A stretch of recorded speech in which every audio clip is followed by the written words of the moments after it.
I've just been on a journey I've always wanted to go on, exploring an ancient wisdom, meditation.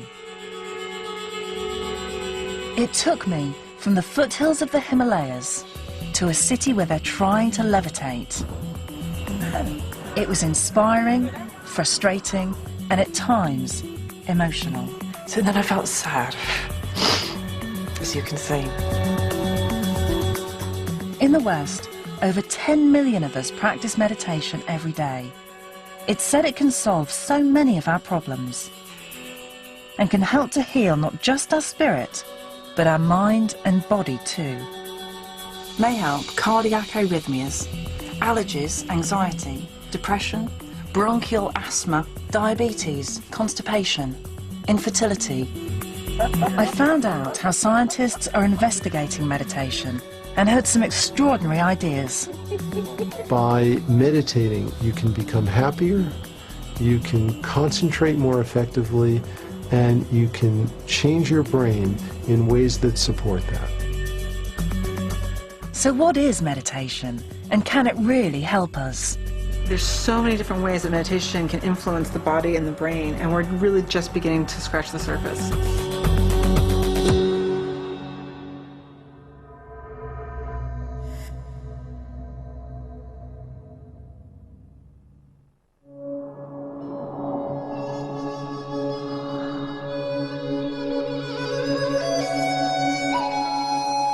I've always been interested in meditation, and in the last few years I've learned that if I sit still for half an hour a day and calm my mind, then that really helps me.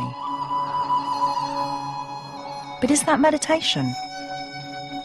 I was on my way to Kathmandu in Nepal to find out.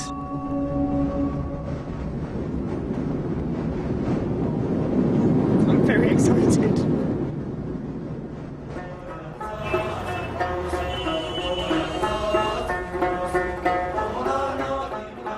I was going there for a simple reason. Kathmandu is a place where Westerners go to learn Buddhist meditation, and I wanted to try it too. I think normally your instincts as a scientist when you're approaching a topic are to find out about science. You know, you can go to the internet, find a load of papers and read up about a subject that you're going to be approaching. Now, I think it's quite important with things that sometimes feel like they're not always sitting comfortably with science, to try to experience it and feel it from the other perspective.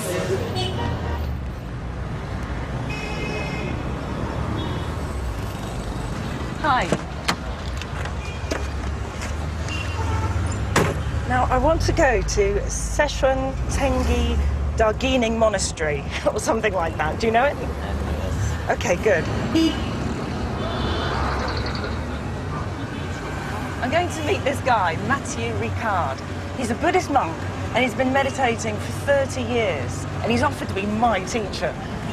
And he seems to be the link, or at least one of the really important links, between meditation and science. I don't think he does know where he's going. Szechuan Tengi Darjeeling Monastery. Yes. It's this way? Yes. Yeah? The taxi driver's just got out of the cab to have a chat with somebody now. I knew we were very lost when the taxi driver put somebody into the boot of the car to give us directions. It's a bit stressful not speaking the language. I'm not feeling terribly relaxed, but I guess that will come. Wow.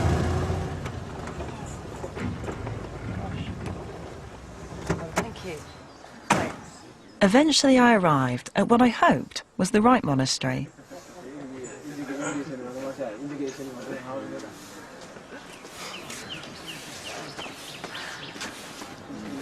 Can you tell me where Mathieu Ricard is? Inside? Thank you.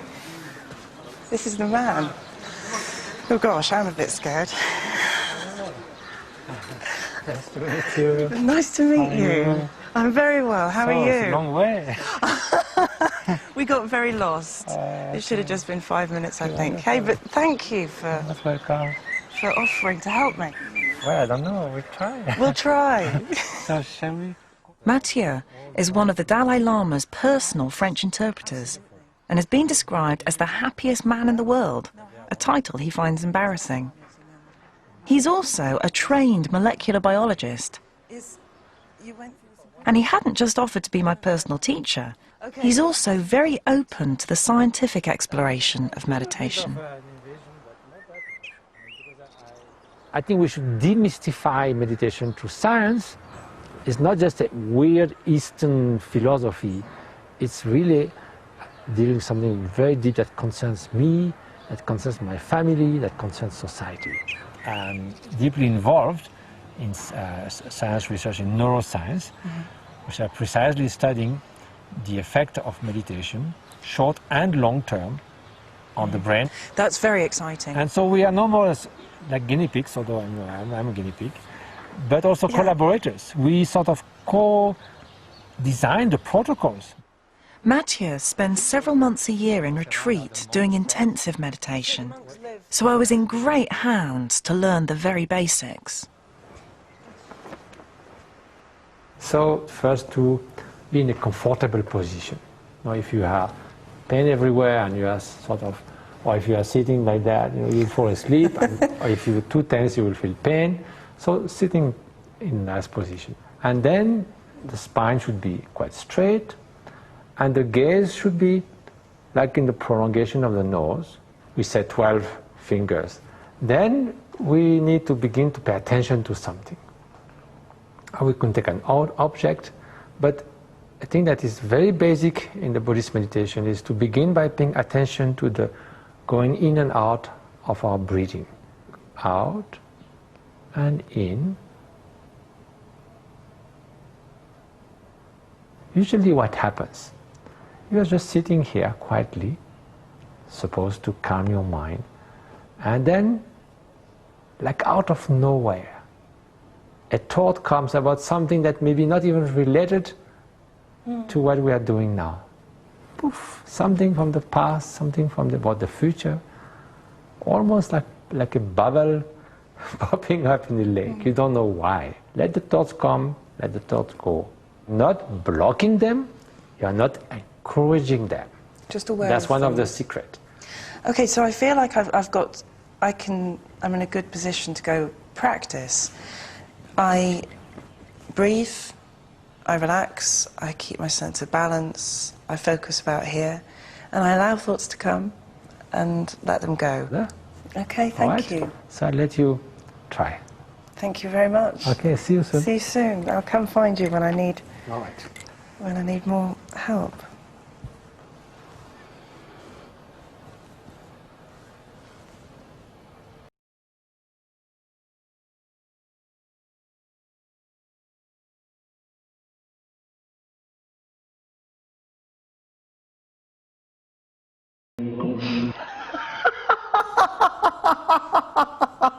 I'm sorry, call me unprofessional. It's quite hard when you're being scrutinised.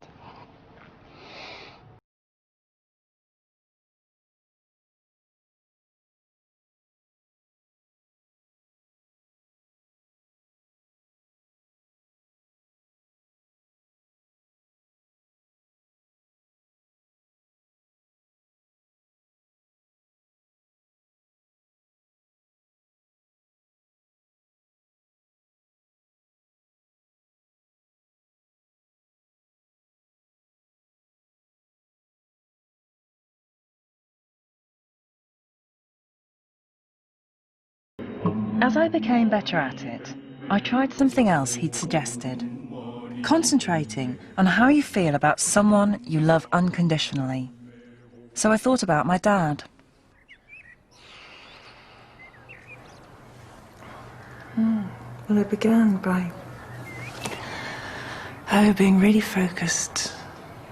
Just hearing really clearly the birds and the wind and the planes.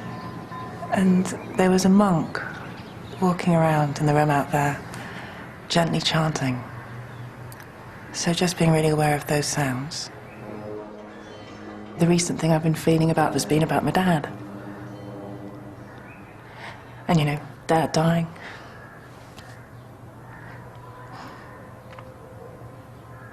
So then I felt sad.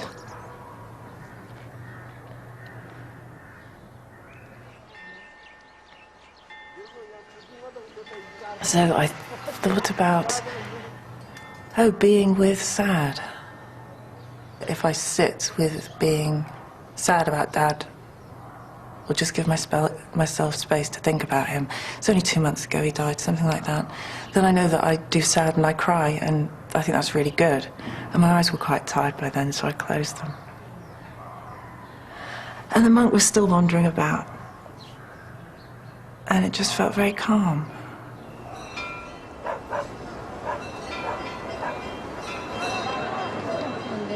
I found meditating quite a powerful experience, and one that was comforting in my grief. When I spoke to Mathieu later, he wasn't surprised, as he believes meditation could help everyone in their lives. Well, I think the benefit of meditation is, of course, fundamentally to make you a better human being. That's not bad. Isn't it? Isn't it the main thing? Decrease of anxiety, emotional balance, happiness, compassion. Meditation is not just a hobby. It's something that's going to change the very way you experience every moment of your life.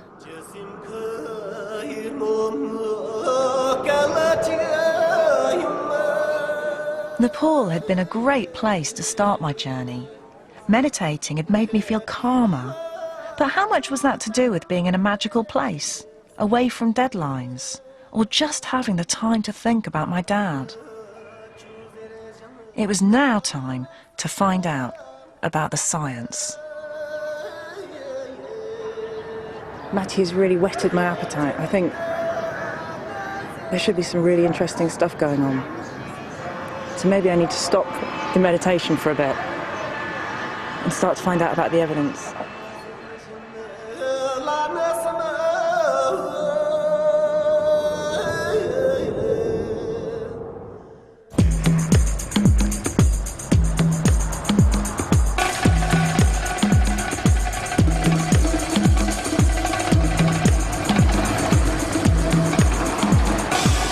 Back home in Bristol, I realised that if you want to find out about the science of meditation, you quickly run into problems.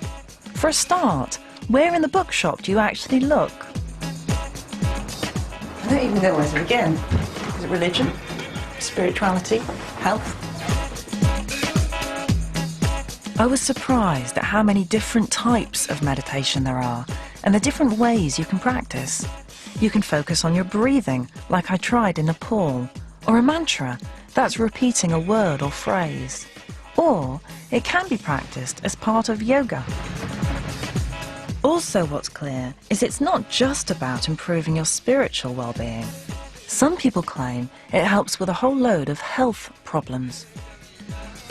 The health claims are really quite surprising. Massive list. May help cardiac arrhythmias, allergies, anxiety, depression, bronchial asthma, cold sores, coughs. Let's see, ulcers, diabetes, constipation, infertility. Also lower your blood pressure, lower your cholesterol. Support in having to kick addictions. It's supposed to help to speed the healing of psoriasis, and it relieves pain. It's an amazingly long list of different things that are being claimed, and they're massive claims. What interests me is how meditation, which is all about what goes on in your mind, can actually help with physical illnesses. Now, I found this book written by a guy, Dr. Herbert Benson, who was looking at people who meditated about 30 years ago and actually measuring their physiological changes, so their blood pressure, their heart rate, their breathing rate, that kind of thing. Now, in Nepal, when I meditated, it felt different. You know, I felt like I was in a slightly different headspace. But, you know, I was quite jet-lagged and I was in a different country and it was quite idyllic being in a monastery. So I'd love to have another go, but actually have those things being measured on me.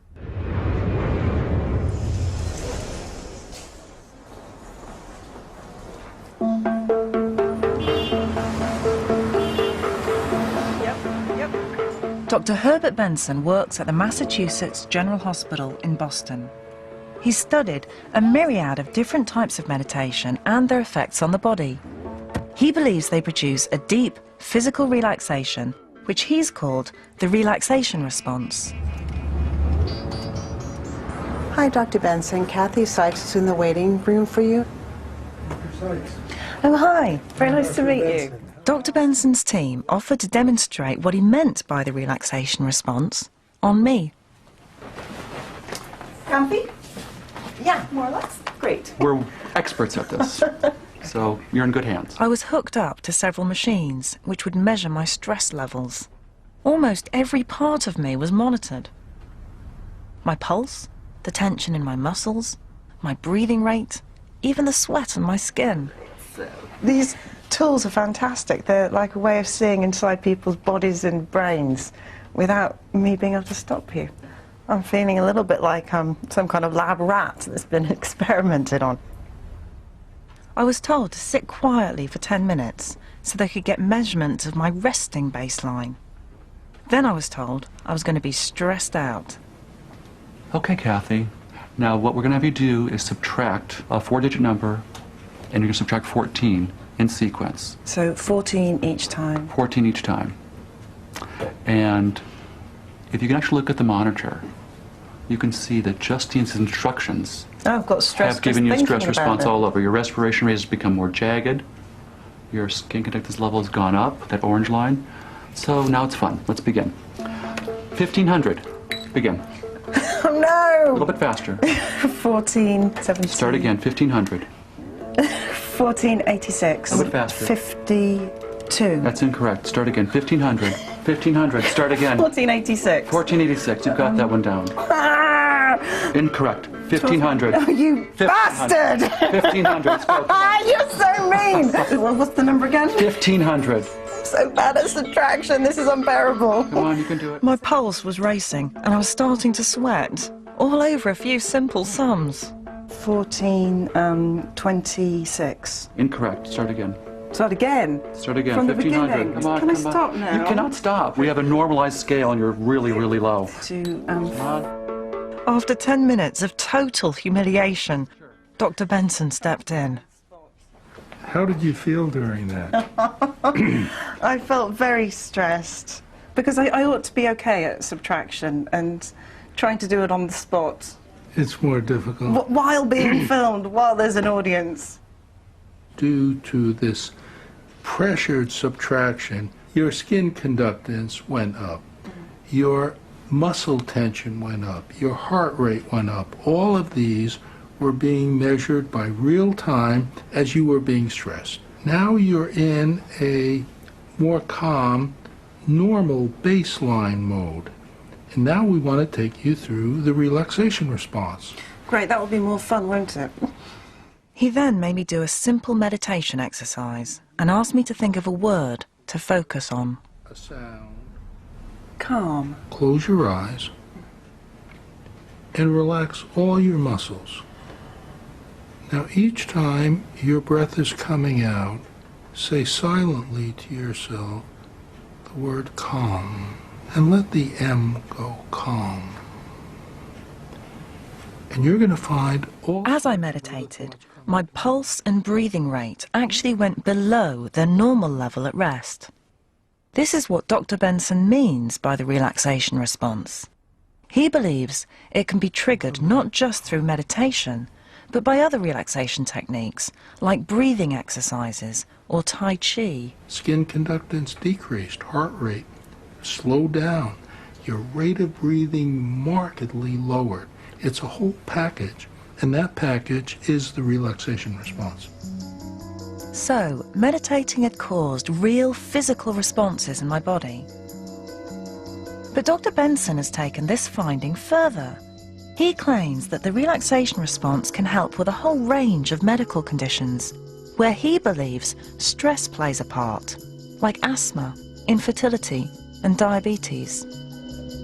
To the extent that any disorder is caused or made worse by stress, to that extent, regular elicitation of the relaxation response will counteract that condition. These were big claims, and the link between stress and illness isn't fully understood. But scientifically, it's not unreasonable to think that relaxation might help with certain conditions.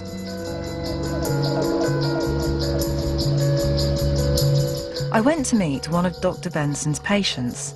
Tony Compagnoni, a paediatrician, has systemic mastocytosis, a rare and chronic illness that has horrible physical symptoms. I felt completely as though I were dying. That's how it was. And the symptoms came upon me so rapidly and without really any kind of warning that I felt honestly as though my life were going to end in about 6 months. And I was physically and mentally prepared to be dead. Tony was given a cocktail of drugs, but still had a lot of symptoms and anxiety about his illness. So he decided to go on one of Dr. Benson's courses. It involved, first of all, learning the relaxation response as a way of sort of getting hold of sort of your immediate emotional state. Beyond that, though, it was a lot of information about diet and exercise. It's quite a combination of different things, isn't it? It's not just the relaxation response, it's diet, exercise. How crucial would you say the meditation was in the whole of that myriad of different things, as well as the group kind of counselling, the group therapy? Yeah, because you're all doing it together. It's the cornerstone. I have to say honestly, it's the cornerstone. Without it, you can't achieve the other things. I almost never see the skin rashes anymore. They've almost completely stopped? Yeah, I mean, I used to have these brown spots that have almost resolved. Markedly fewer episodes of rapid heart rate or tachycardia, improvement in my reflux. So less indigestion? Less indigestion. Now you're a really busy doctor. Yeah. How do you manage to keep on meditating each day? You know, it's a hard thing to fit into a busy lifetime, right? Biggest challenge of the day. Biggest challenge of the day is to try to figure out when you're going to actually get to it. So it sounds like meditation has really helped you to get your life back. Absolutely. Unquestionably, I'm not sure where I would be now if I hadn't started the meditation.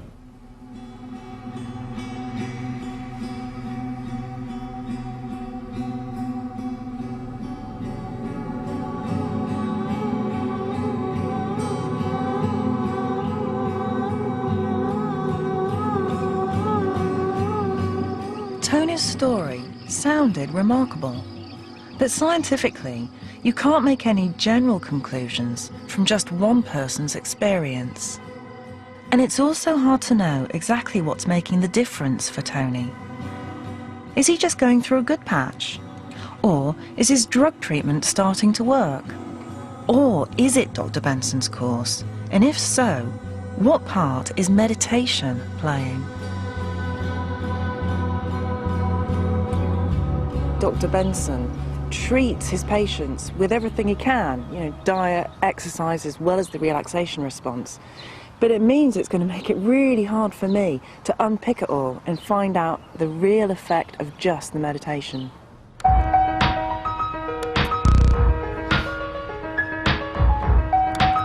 One of the ways doctors try to find out whether meditation techniques have any health benefits is to carry out trials, and you can look up the papers on the internet. There are a number about Dr. Benson and his relaxation response. But what happens when you look at just meditation? I'm just going to check on an online database that's got just about every peer-reviewed scientific paper on, to see what it has to say about Tony's illness and meditation. I get nothing. Okay, so there's nothing in here about Tony's illness. But it's not so surprising, it's quite a rare condition. So, what about other health conditions? Let's try asthma and meditation. Okay, 13 papers for asthma and meditation. Let's see, what else? What about chronic pain and meditation? 33 papers. That's quite a few. Now, at first I thought, great, there's loads of publications, more than I'd imagined. But when I look at it more closely, I can see they've looked at loads of different kinds of meditation. People have done it in different ways. They've mixed it with other kinds of therapies. And they've been looking at loads of different illnesses. There are so many different factors involved, so many different things that are varying. It's going to be hard to draw any kind of conclusions. Now, that's the thing with science. You just want one or two variables, and then it's really straightforward. You can't do that with meditation. But one thing did catch my eye.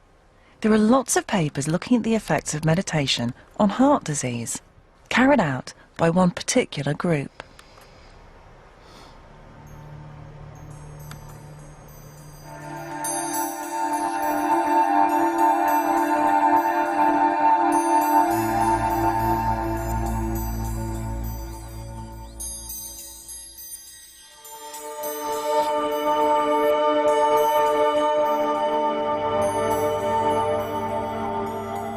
I'm heading to the Maharishi Vedic city in Iowa, home to a community devoted to one particular type of meditation, transcendental meditation, or TM.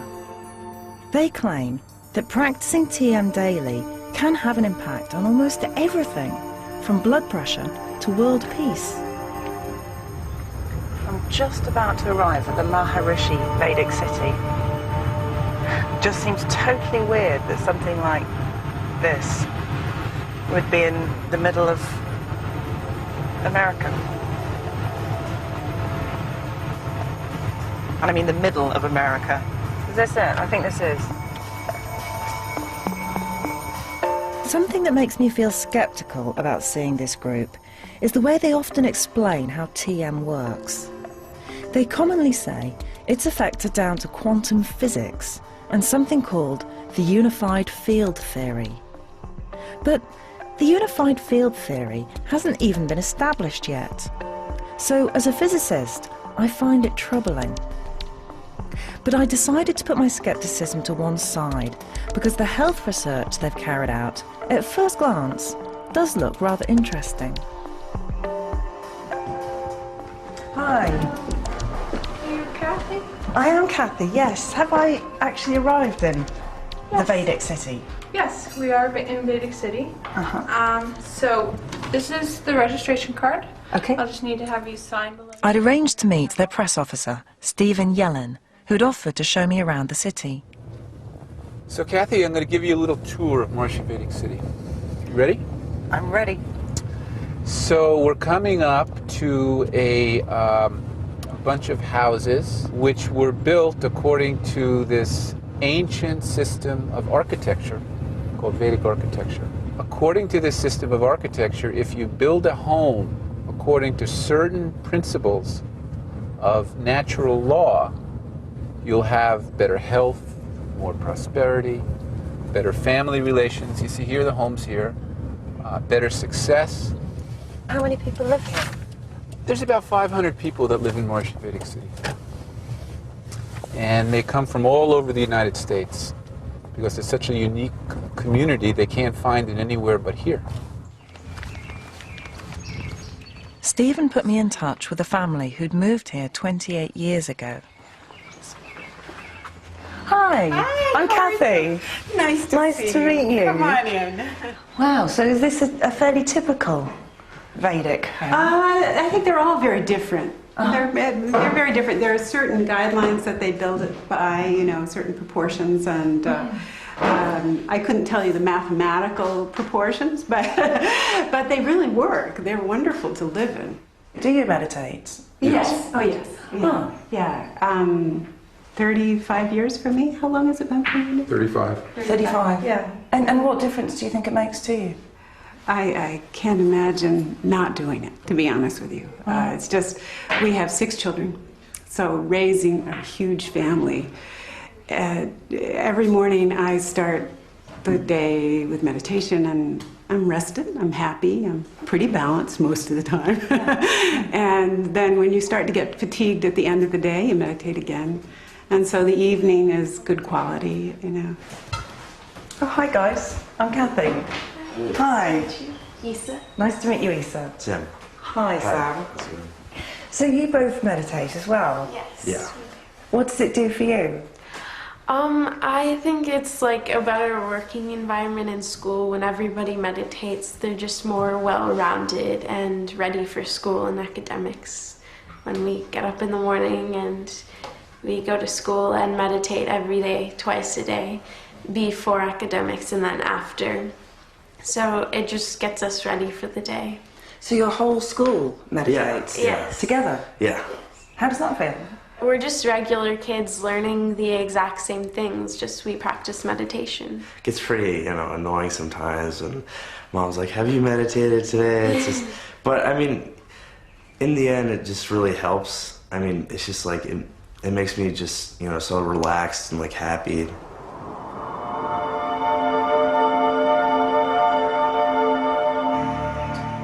It's clear that the people who live here are very committed to this way of life.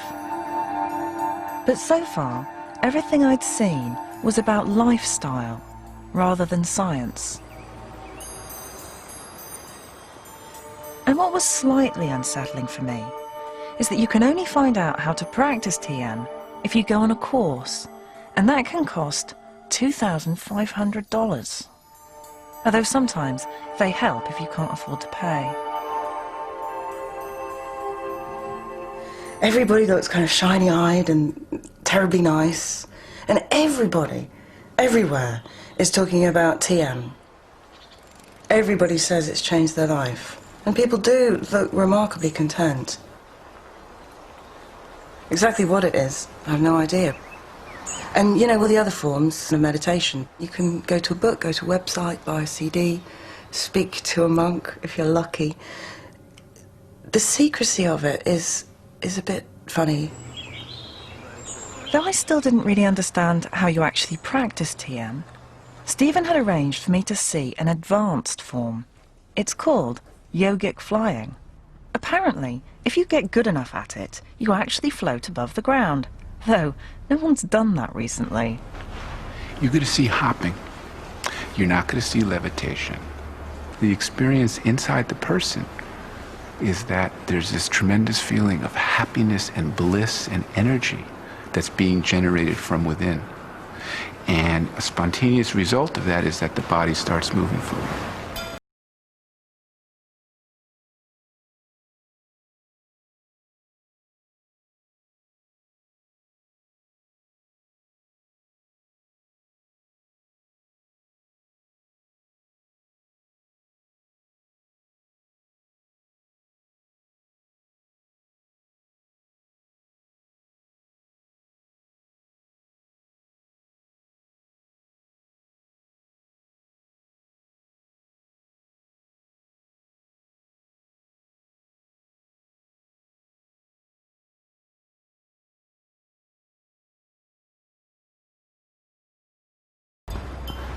Now, Kathy, it looks like a lot of fun. Would you like to have a go at it? I think I'd have to have a go at it. It's a blast. It's bubbling bliss. Bubbling bliss. They look like they're having fun.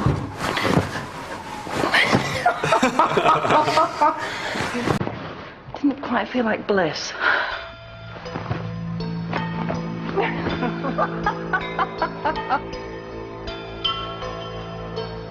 I'd seen some pretty strange things and felt it would be easy to dismiss this group. But putting all that to one side, this group are carrying out health research that's been published in well-regarded scientific journals. And the US government has given them over $20 million to help to fund this research. One of their leading scientists, Dr. Robert Schneider, was currently in Holland. But they arranged for me to speak to him via satellite in their TV studios. You'll be conversing with Dr. Schneider by phone. You'll ask your question, and then you'll mute your phone, which is where? Here. And then the response, you'll see the video come up on the screen and the audio from the speaker behind that light. Oh, there he is. He's meditating. He is. How come he's not picking up the phone? He's coming out of meditation. He's coming out. Sure. Yeah. He started moving around. You can see that. Yeah. That's the number. Okay, good. Yeah. So we'll just stick with it. Yeah. If you come out of meditation too quickly, because you're so deep, it's like being woken up out of a deep sleep. So you take 2 or 3 minutes to sort of, just stop the practice of TM, let the body come out a little bit, then you open your eyes, and then you're ready to go. I started by asking him what he believed the general health benefits of practicing TM are. The research on transcendental meditation done by our group, as well as about 600 other studies done by 200 research institutions and universities in 30 countries around the world, have consistently shown that the transcendental meditation program evokes a unique state of deep rest and orderliness of the brain and nervous system, and this results in improved mental health, physical health, and even improved social health and positive effects on the environment as well. But what I was really interested in were the studies on TM and heart conditions. And what kind of benefits have you seen for cardiovascular conditions? Our first research showed that practice of the transcendental meditation program lowers blood pressure in people with high blood pressure or people tending to high blood pressure without harmful side effects. And the most recent series of studies have shown reduced death rates from heart attacks and strokes amongst individuals practicing the transcendental meditation program compared to controls. And these studies have been published in the top medical journals such as the Archives in Internal Medicine, published by the American Medical Association. Again, these were impressive claims, and they seem to have done a lot of research. But what have other scientists made of it? It was time to go back home and dig a little deeper.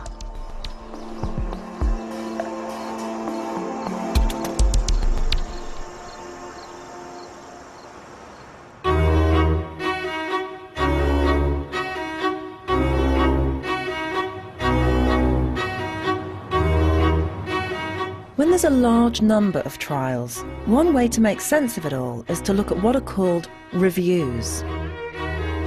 This is when all the available evidence is pulled together and compared to see if any conclusions can be reached.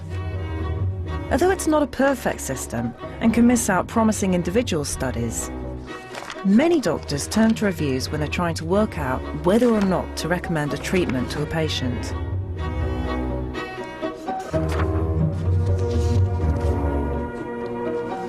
Okay, I found these 2 reviews, one from 2004, the other from 2007. They've looked specifically at transcendental meditation and the effect on heart health. This one here says, the one from 2004, there's insufficient good quality evidence to conclude whether or not TM has a cumulative, so like a long-term, positive effect on blood pressure. So it's pretty disappointing, really. I mean, work that to me looked reasonable, published in decent journals, looking fairly convincing, and actually the jury's out. But that's quite an old study. One of the things the more recent 2007 review looked at was whether TM worked better for your heart than another relaxation technique, or even just educating people about how to live a healthy lifestyle. Again, the findings are limited. There's not very much I can say with any kind of certainty. I think perhaps the most concrete thing is that if you have high blood pressure, if you use TM instead of another kind of relaxation technique involving your muscles being relaxed, you might be slightly better off with a TM. So looking at this as a scientist, there's just not very much to hold on to. And it gets even more confusing. Some scientists, including those studying TM, dispute the findings and also claim they aren't even up to date. But science is like this. There's usually a debate, and it's hard to get clear answers.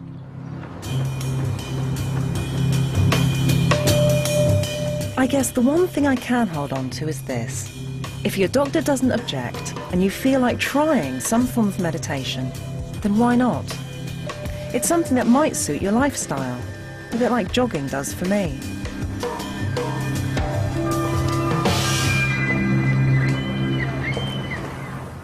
But all my research on the internet had thrown up something interesting. It's not to do with physical health, but mental health.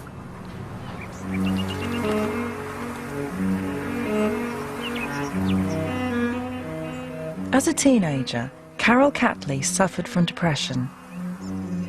10 years ago, her husband died suddenly, and her depression returned. I instantly felt as if I wanted to die, you know, I couldn't think of what else to do, you know. It's a gut reaction that life is impossible. You hate life. To control her depression, Carol took medication, but after a few years, she wanted to stop taking it. Her psychiatrist suggested that she might benefit from a new therapy designed to prevent people from falling back into depression. To her surprise, the majority of the course was meditation. I wasn't sort of frightened of meditation. It sort of didn't seem very weird to me, but I was just intrigued that the scientists were now using a contemplative method to sort people's mental health problems out. Perhaps especially noticing the movement that the breath makes as it comes into the abdomen. The meditation techniques they use are based on Buddhist practices, similar to what I'd been taught in Nepal, with a focus on breathing. It has stopped me from just living in my head with my thoughts, and it's given me a much better picture of what it's like to be alive, really. Welcome, everybody. We're going to start off with an eating meditation. One of the pioneers involved in developing the treatment is Professor Mark Williams, a leader in the field of clinical depression. Just noticing where the mind has gone and bringing it back. He'd offered to show me what goes on in one of his sessions. The treatment is called MBCT, which stands for Mindfulness-Based Cognitive Therapy. It combines meditation with a widely used psychological treatment called cognitive therapy. The main thing that people learn during the 8 weeks, the 8 classes they come to, is intensive meditation. About 80% is mindfulness meditation, about 20% cognitive therapy. The mindfulness approach teaches a way of looking at the problems, observing them clearly, but not necessarily trying to fix them or solve them. It suggests to people that they begin to see all their thoughts as just thoughts, whether they're positive, negative, or neutral. I'm going to come around and give each of you a single raisin. So far, there have been 4 trials, and the results suggest that MBCT reduces the chance of a recurrence of depression by 50% in people who've been depressed 3 times or more. But even with these promising results, Professor Williams is cautious. Gradually it is spreading through the country, and there are more and more places where you can have mindfulness if you've been depressed many times. So it's become enormously popular. Quite quickly. And in many ways, we now need to collect the evidence to check that it really is being effective. Coming back to seeing if your mind wanders. Though it's early days, the treatment has shown such promise, it's becoming increasingly available on the NHS. I've been on medication for about 10 years, and this is the first time I've been able to drop as low as I have. And I'm on lower than what's the normal lowest dose right now. Yeah. And to come down as far as I have is just amazing to me, and to still be kind of enjoying life or whatever, you know, yes. Being able to be okay with it.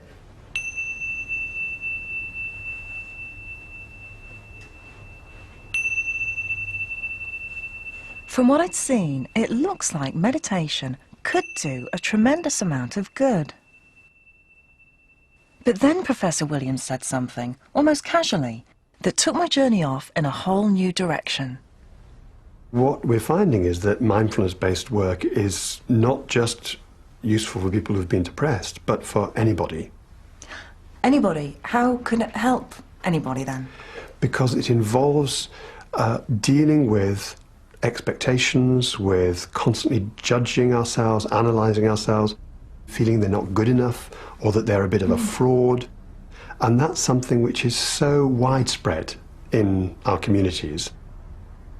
All of these things are just thoughts, and they will come up in meditation, and learning to recognise what they are as thoughts and let them go can be enormously empowering for anybody.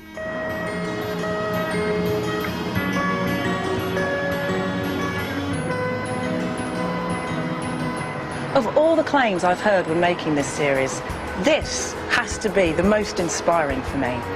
The idea that meditation can help all of us, even if we're not ill. I mean, we all feel inadequate some of the time, you know, overwhelmed, too self-critical. They're things we all suffer from. The thought that meditation might help us to have better control of our emotions has to be worth exploring. Can we go to Temple Meads? Yeah, no problem. Just look at my life. Like most people, I'm constantly trying to juggle all sorts of things.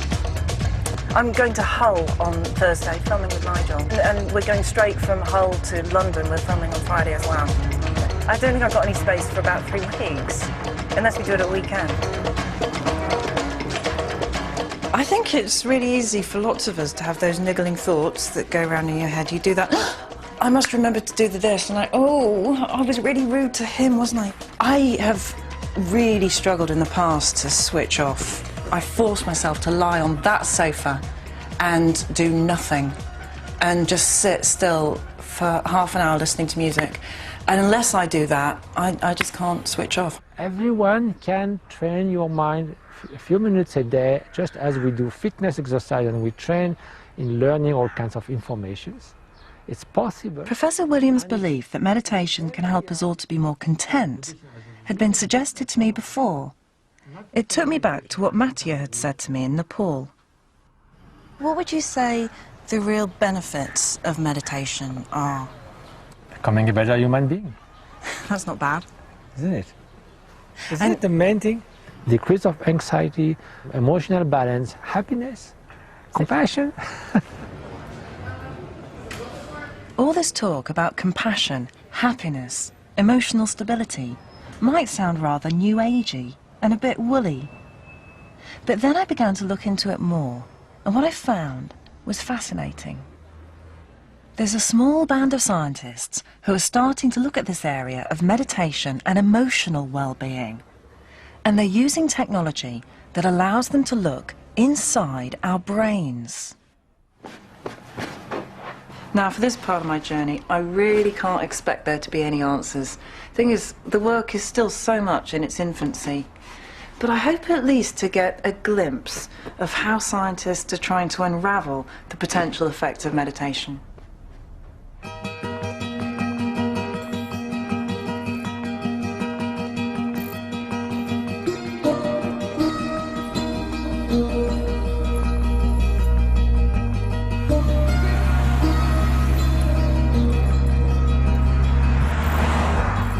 Madison, Wisconsin, in the heart of America's Middle West. It's home to the Weissman Laboratory for Brain Imaging and Behavior, where they study emotions.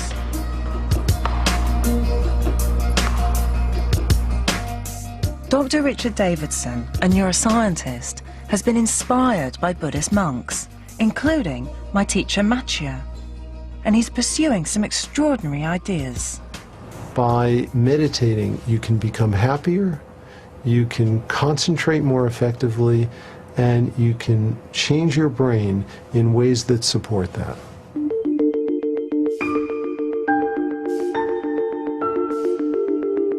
There was one particular study I wanted to talk to him about. It involved ordinary people, like you and me. In fact, very like me. A small group of scientists who worked in a busy biotechnology company. We went into this company and we asked people who were interested to volunteer to participate in a study of the effects of meditation in reducing stress. They went on a course similar to what I'd seen in Oxford with MBCT. Mainly meditation, but also some stress reduction techniques.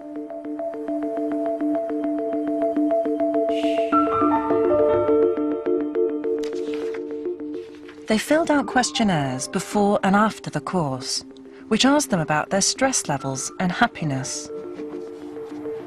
How about their reported feelings? Did they say they felt happier too? Interestingly, they do. They reported less anxiety and more happiness.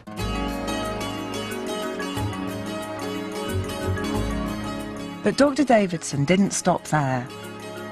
He wanted to find out what was actually happening to their brains. So he measured their brain activity before and after the course.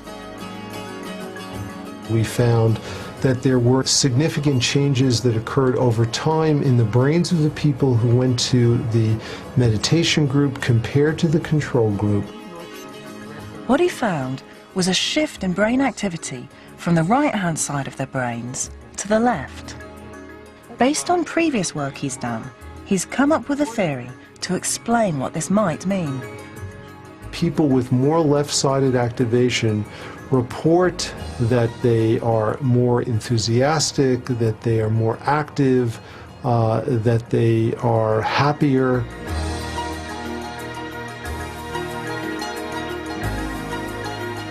He believes that by learning to meditate, you can improve your emotional well-being and actually alter your brain.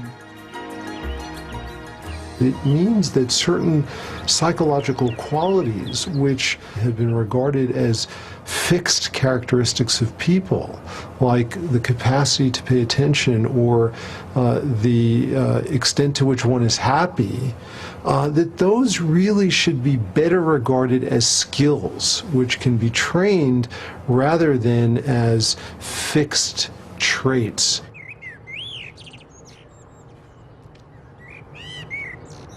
It's a lovely idea that we might be able to change parts of our personality through meditation, so we're not necessarily stuck with, feeling unhappy or being uptight. But for now, it's just an idea. It needs a lot more scientific investigation. But Dr. Davison has given us a clue about what to look for. If he's right about the way that meditation may affect us all, then there might be physical changes happening in the brain, and they'd be something that scientists can measure.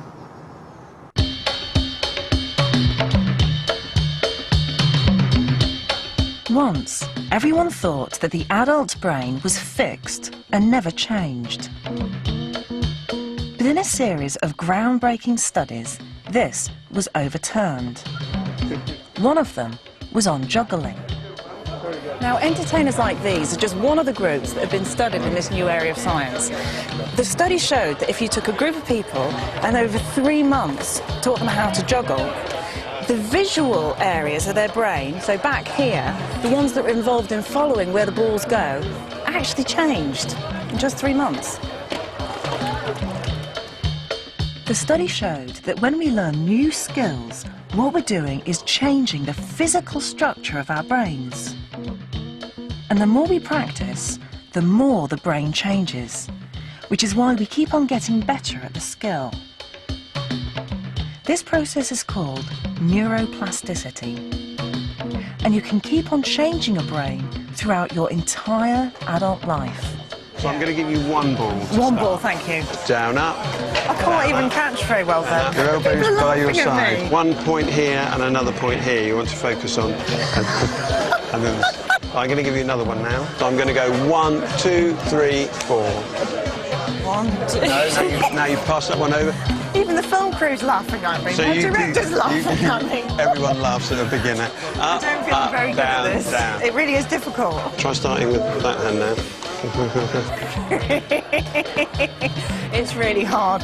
You know, I'm not sure I've changed any of my brain yet, but these guys all have. The idea that physical changes happen in your brain when you're learning a new skill is something that is fairly well established now. But what few people have looked at is whether physical changes happen in your brain by thought alone, by something like meditation. But that work's just starting.